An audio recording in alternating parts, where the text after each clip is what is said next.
that in the August House, our guests of the nominee, if I do not mention the names correctly, Igbe man is being called upon to mention names of people from Zwanrugu.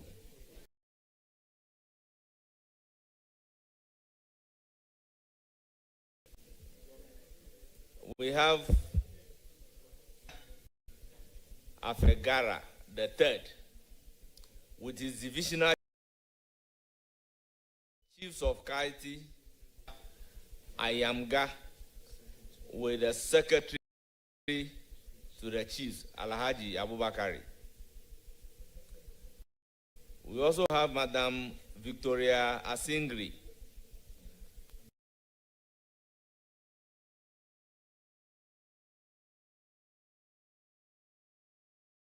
to the nominee.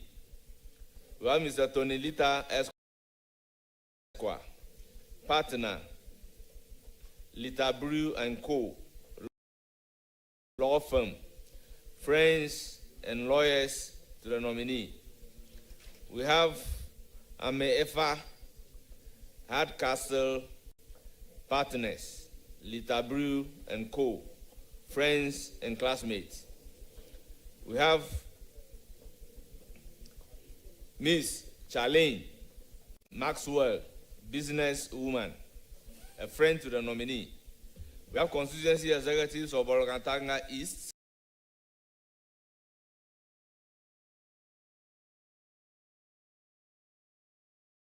the chairman, Mr. Akolgo,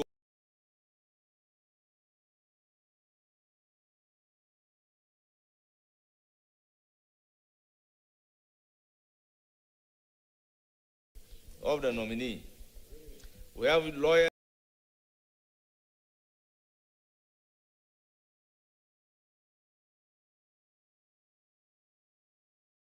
led by lawyer. We have chief and chief of Dagari, Nab Kangampuya. We also have Suwebu.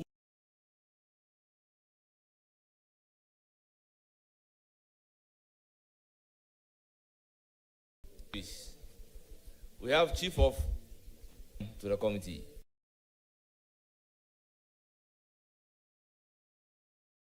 I'm talking about the guests. Oh, the guests. Thank you. Yes.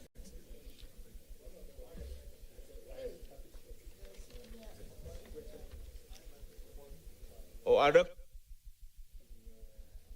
the wise man, former member of parliament for Zebila, and a member of the Constituent Assembly, Honorable Cletus Avoka. Somebody will ask you what is Constituent Assembly? What is Constituent Assembly? That's the Well, they want me to say they drafted the 1992 Constitution of the Republic of Ghana.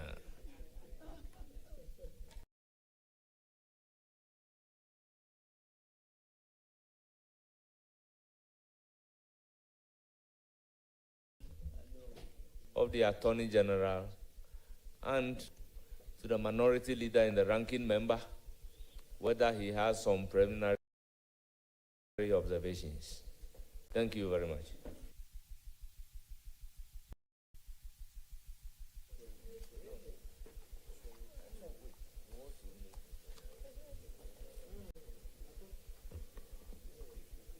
Honorable nominee, thank you for being here.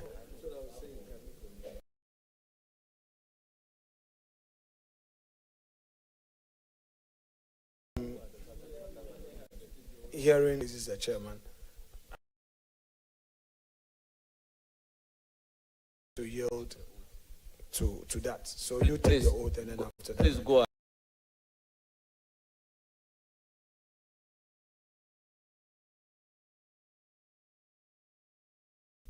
I note from the letter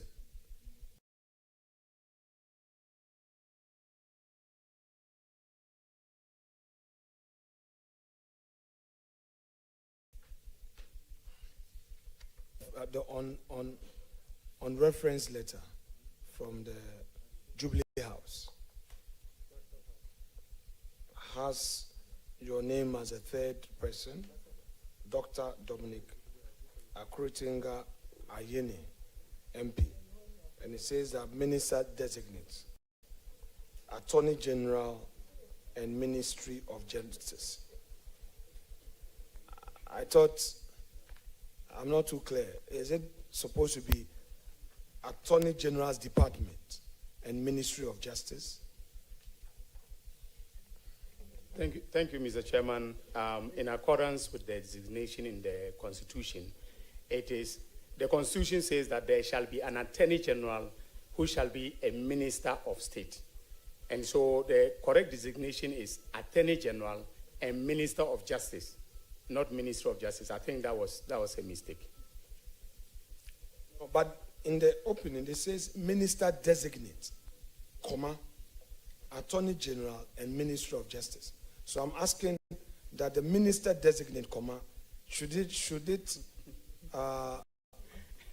have been Attorney General's Department and Ministry of Justice? Honorable members, preliminary comment doesn't take the form of questions to nominee. So I would plead with the Honorable Minority Leader that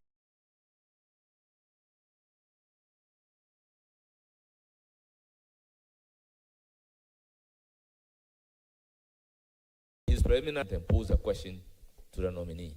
Thank you very much. Apart from the Minority Leader, no member of the committee or a friend to the committee need to swear the witness in.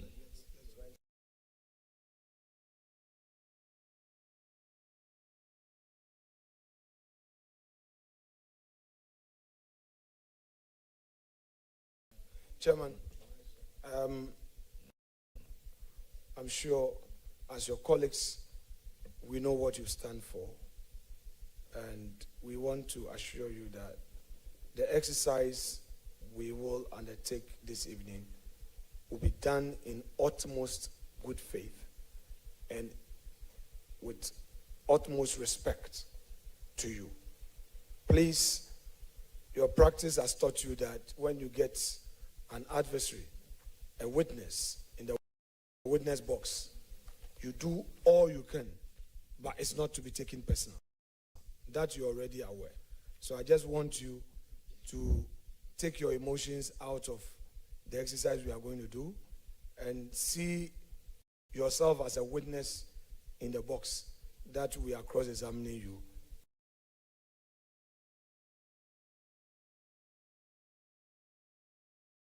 For you, we don't mean any harm, but to do our work well. So I just want you to bear that in mind, even before you take your oath for us to proceed. Thank you very much. Thank you very much.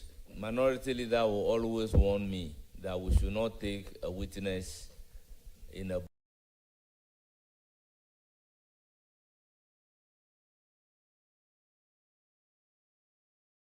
to answer questions by committee clerk, please swear the witness in.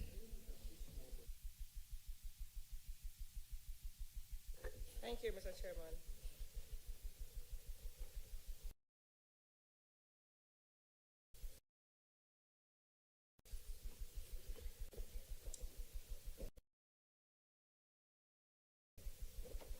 Honorable nominee, I hereby give you to take the oath. Swear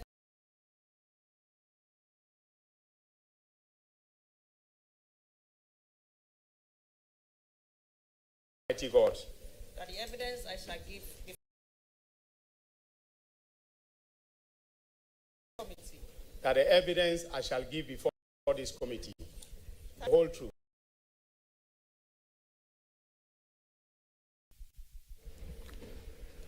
Thank you very much. The Minister Designate for Attorney General,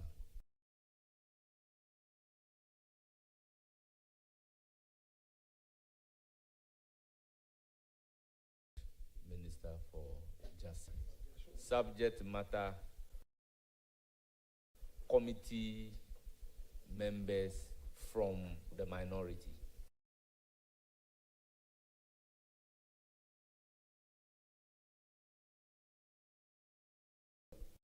The floor. Dr. Aini, welcome. And I'd like to congratulate you for your nomination. As for the approval, it's yet to be done, so I'm constrained. We know ourselves from practice, even though you are my senior at the bar. We cross swords in the case of the Henry Nana Boakye versus Attorney General, when you were the Deputy Attorney General. And subsequently, we found ourselves in the same aisle in the case of the Republic versus Dr. Kwabena 4 and 8 others, when you were the initial attorney. So welcome. Doc, of particular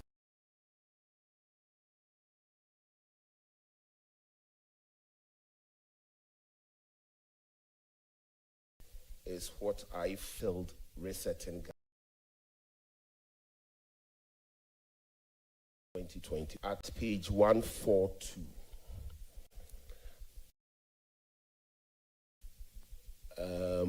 You have stated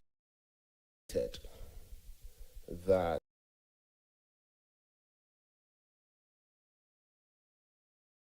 the Constitution and pass a law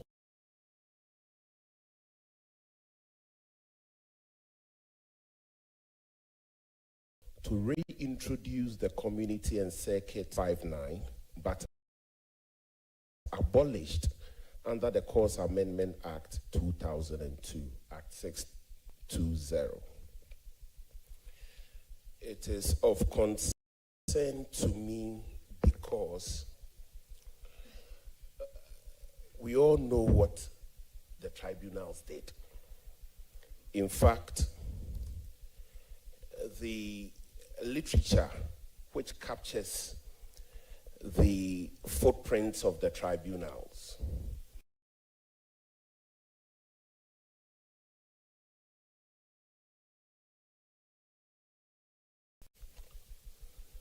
African Watch report on human rights. Human Rights Watch. Yes. From Human Rights Organization. Yes, please. I have Okay, copies proceed. here. I can give the committee copies if my... Well, I just want to know the source. Have you mentioned the source? Proceed to ask your question. Okay. So, it was abundantly clear that during one of the problems with accused persons, the right to even call witnesses sometimes. By the way, the jurisdiction of the tribunals was criminal jurisdiction. It was also noted for delays. Practice at the bar. Yes. And so the question, Yes. Mr. Chairman, is... So you know very well, that the literature that you are reading doesn't take primacy over the constitutional provision relating to the tribunal. Mr. Chairman, the constitutional provision relating to tribunal, Article 142, has to do with just regional tribunals. It is not related to district and community tribunals. So, Mr. Chairman, I need to give context to my question. So if you allow me, very respectfully, it's in the interest of the public. Let's proceed and ask your question. Mr. Chairman, so what the tribunal did, we are all aware. Indeed, when you look at the National Reconciliation Report, it captured extensively. With all due respect, go straight and ask your question. You have laid enough foundation for your question. Mr. Chairman, I think that, Mr. Chairman, this is not an argument, Mr. Chair. I'm only asking that you indulge me so I lay the right foundation and ask the right You've been question. directed by the chair to proceed to ask your question. So do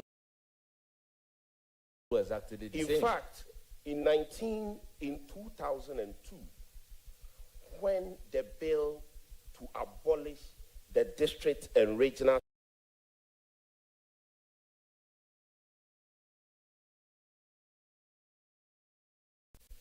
one of the things, it was being abolished because of the breaches of human rights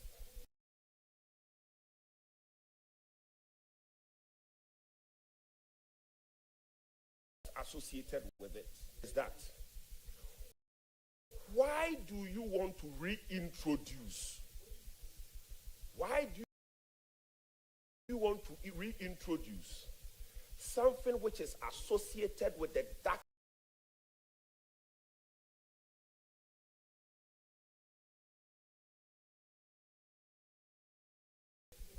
Why do you want to reintroduce it? In terms of the criminal jurisdiction of this country, that you want to revisit and bring back the tribunals. Why?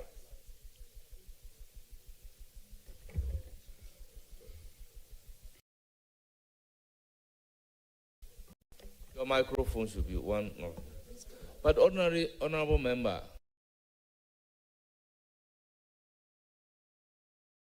the nominee said anywhere that he wants to abolish the tribunal system.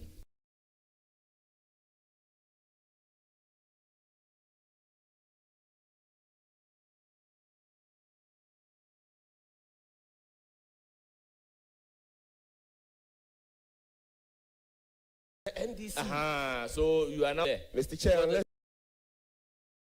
you want to separate the nominee from from the NDC. No, he's here as the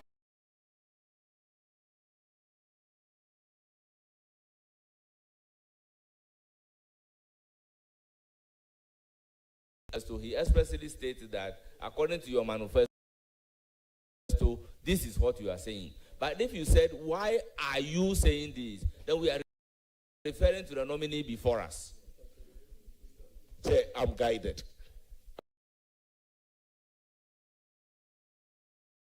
Respectfully. Nominee, may you provide your answer?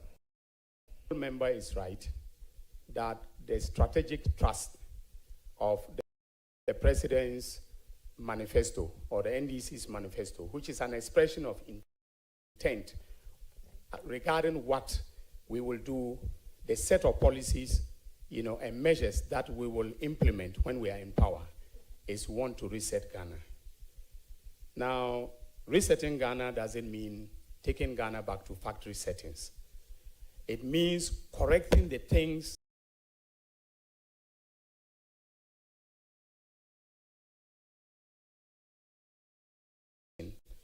well for our development as a country.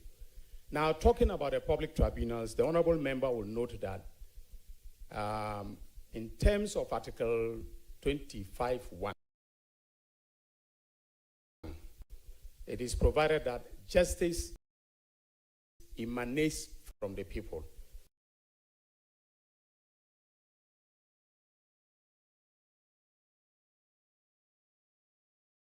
And in accordance with the Constitution.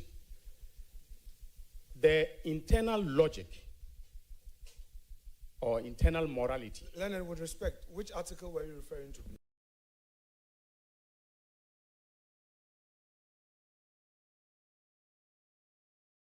Yes, Chairman, I was trying to.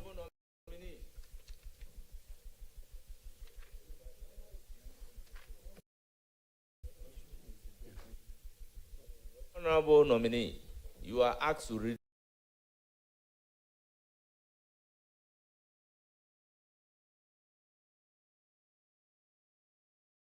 from the chair. Okay.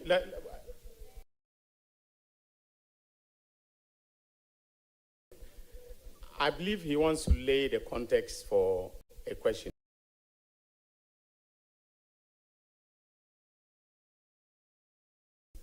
The chair. Yes, sir. Yes, sir. Chairman. Chairman, I don't know if Honorable Boa wants to usurp your powers. You are in the chair. Chairman of the committee, if, in case you do not know. Chairman, when we try to push, we get calls from your own side, we are in this together. I do not want to also get a certain impression that chairman, in an attempt to assert himself, would want to do things to undermine this very process.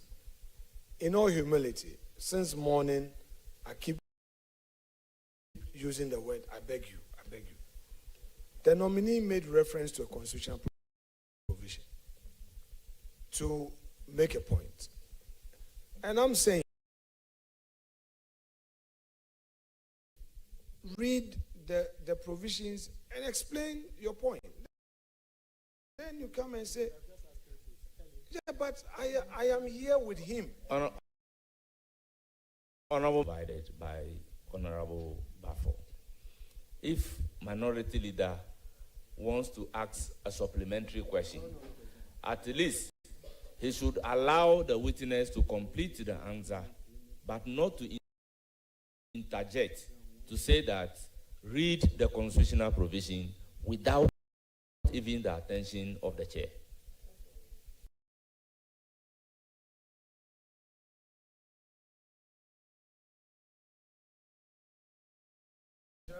As he references Article 125, he should read it in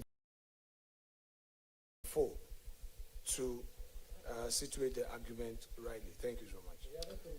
Well, the nominee even quoted the 1251 verbatim, but you may go ahead and read it. Thank you, Mr. Chairman. Article 1251 of the Constitution, that is clause 1 of the Constitution, says that justice emanates from the people and shall be administered in the name of the Republic by the judiciary.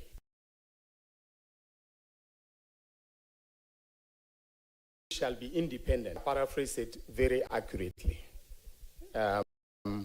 And I was on the point that the internal logic of the laws, the PNDC laws establishing the public tribunals, was to ensure the participation of ordinary citizens in the administration of justice.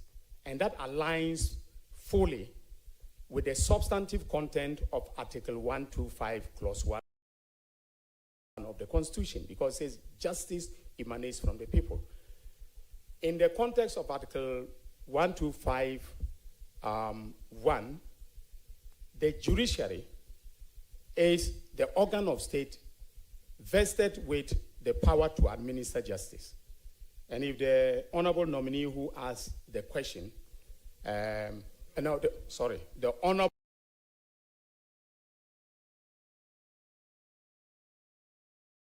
context, in the peculiar context of Article 142, the judiciary is defined to include the regional tribunal. Left out is Article 142, I think, Clause 3, who says, and such other courts and tribunals as Parliament may by law establish. All right? So it creates, 142 creates the regional tribunals, which have coordinate criminal jurisdiction with the High Court, all right, in all respects. And then it says that Parliament may by law establish such courts and tribunals, that is inferior courts and tribunals, as it deems fit. Okay. Now, to the question why we want to bring back the public tribunals. We want to go back and align with the internal logic of Article 125, Clause 1, that there must be participation by ordinary people in the administration of justice. If you recall, all the tribunals, district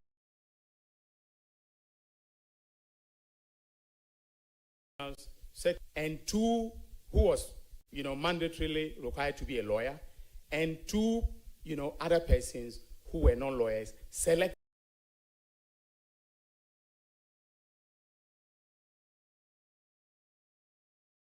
space in the administration of justice in a limited fashion. The PNDC, in its wisdom, broadened public participation in the administration of justice through the tribunal system. Now, you reference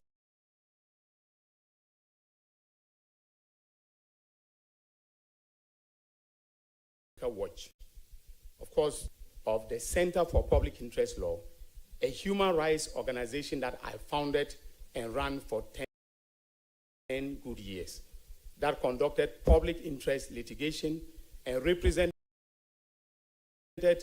persons whose human rights were being violated. So if you remember the famous case of Sodom and Gomorrah, I was a lawyer for the thousands of displaced persons in Sodom and Gomorrah using the Center for Public Interest Law.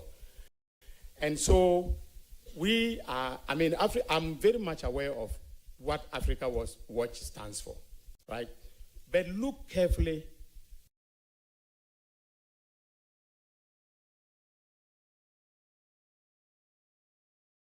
the date of the report. It will let you know of the coming into force of the Constitution, but the era prior to the coming into force of the Constitution. Now, when it comes to our... With your leave, the document you referred to, was it Africa Watch? Human rights. No, but he said Africa Watch. No, let there be clarity. What? Yeah. No. Mr. Bafo, please, let's repeat again the full document you referred to, because we don't want a situation whereby Africa Watch will say that the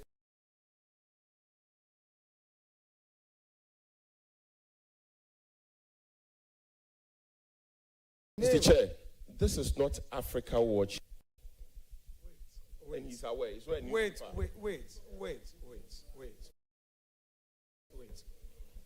The document is it an organization's report, or you are quoting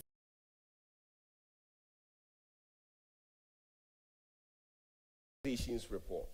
And what is the name of the organization? The organization is Africa Watch, Human Rights Watch Group. Okay, Leonard, then in reference to that, please quote it well. Respect.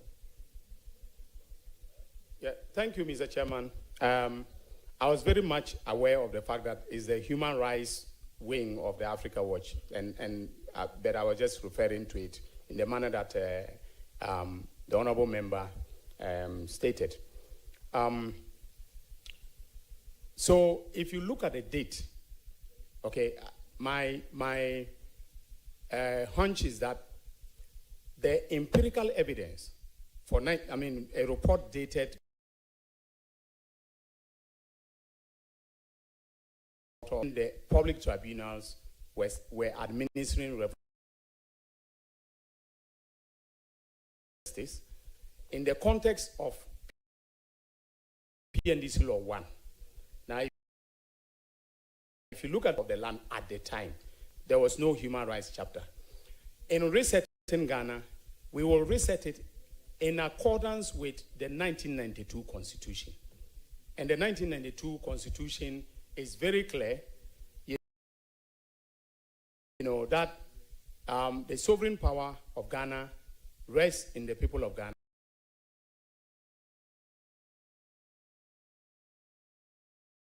Whose name and for whose welfare the powers of government should be exercised for land. That includes the public tribunals. I believe that it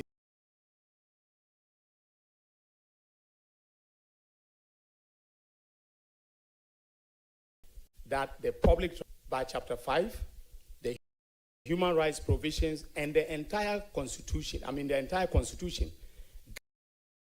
guided by the directive principles of state policy in chapter 6. And so we are, the proposal in our manifesto is to re-establish the regional tribunals with criminal jurisdiction that is, coordinate jurisdiction with the High Court. And then we will have the circuit tribunals in all the districts, in all the, the regions, and then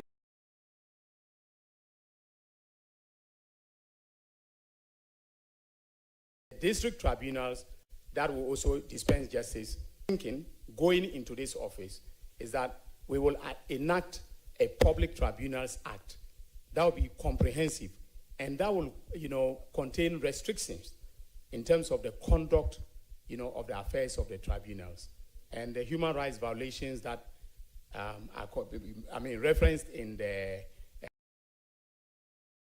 Africa Watch human rights report will hopefully not occur. Not under my watch as the Attorney General of this Republic. Thank you very much, Honorable Bafo. Before you proceed with your second question, Honorable Mahama Yariga has a follow-up.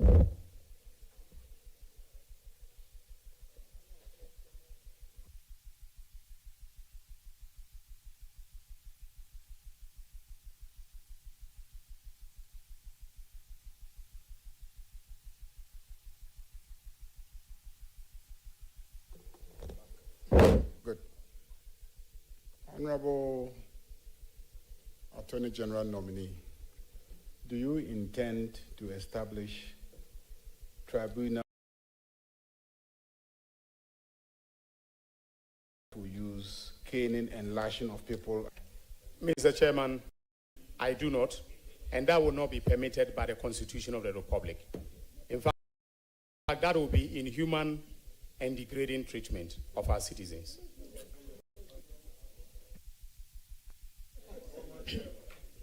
Minority Leader also has a follow-up, so you may wait for your second question. Honorable nominee, have you become aware of the establishment of the ORA?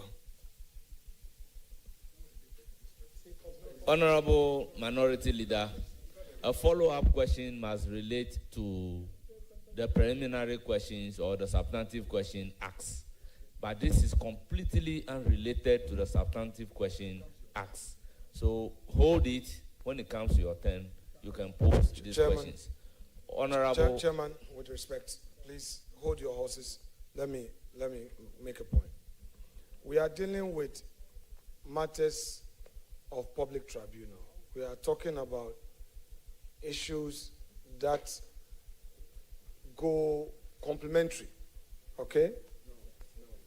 As far as possible, from all that you've said. I am trying to appreciate the point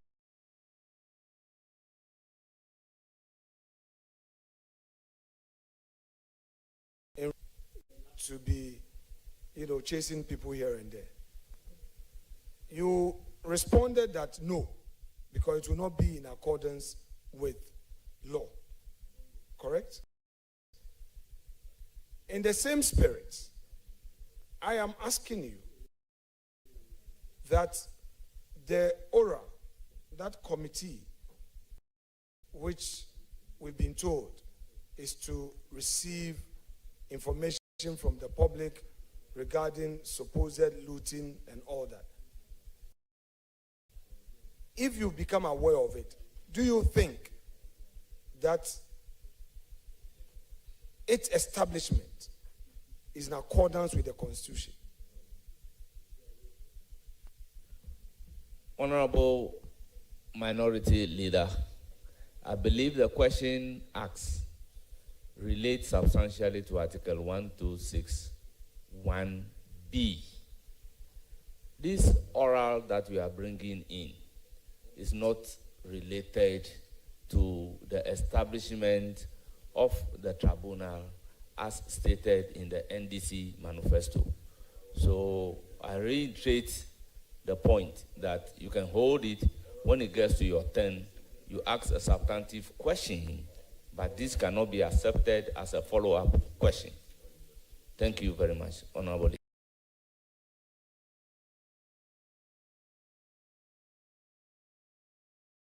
With your second question, I cannot ask a member to proceed with a question, and then you ask that he should hold on. This is unacceptable. It's completely unacceptable. So, Honorable Bafo, proceed to ask your second question.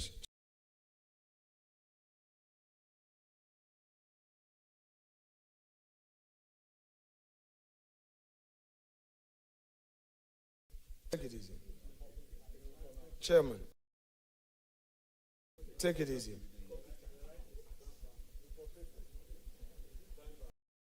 Chairman, take it easy. Chairman, take it easy.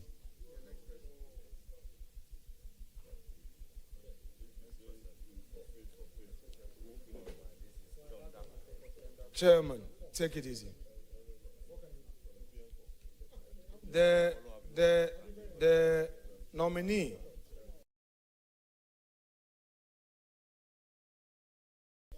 in a tribunal which will carry canes to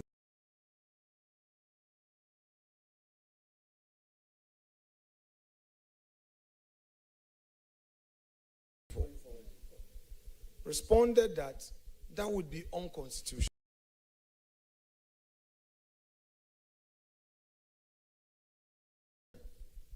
We are being cooperative, but please, he has raised a constitutional matter that if he establishes a tribunal with canes lashing people for the purpose of ensuring justice, it will be unconstitutional.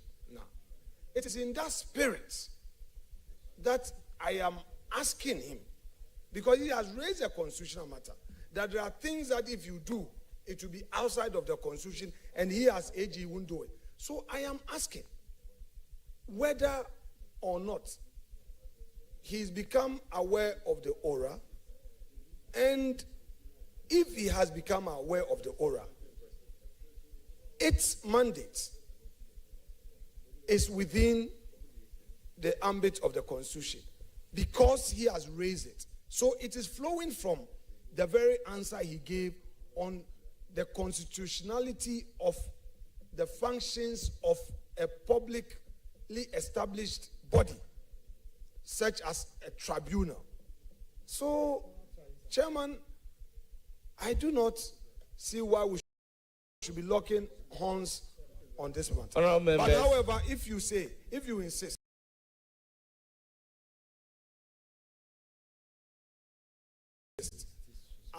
I insist that the question is unrelated to the question posed to the nominee relating to the establishment of the tribunal as contained in the manifesto of the National Democratic Congress. Honorable Bafo, may you proceed to ask your second question. Honorable nominee.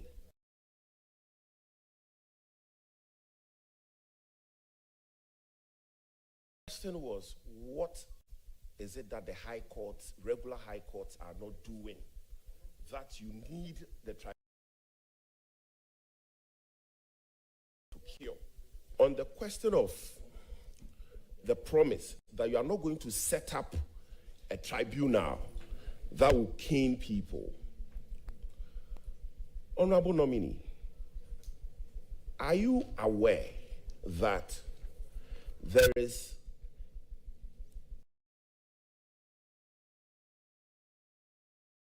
regulated by statute, and that statute does not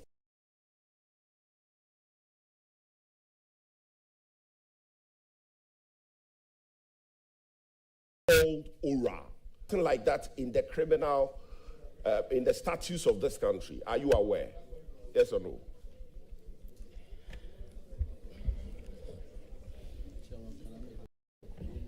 Honorable members, I know the nominee is capable of answering the question. But in our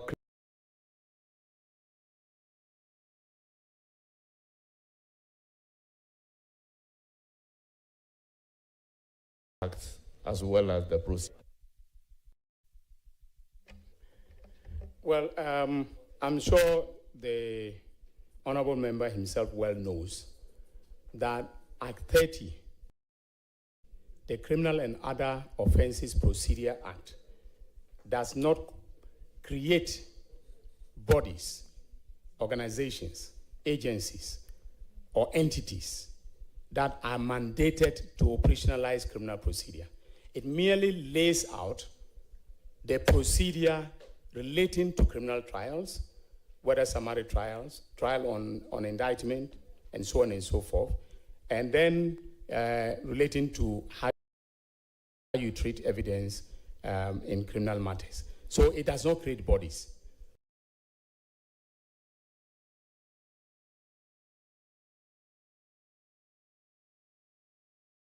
To your answer, now the question whether oral is legal has been raised, by various people within the media, all right? Oral is the operation recover or loot. If you look at the preamble to the Constitution, it is very, very clear about what are the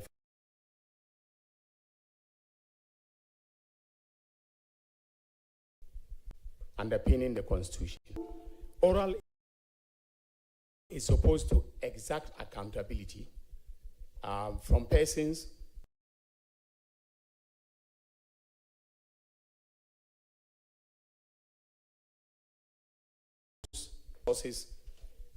by way of property, money, and other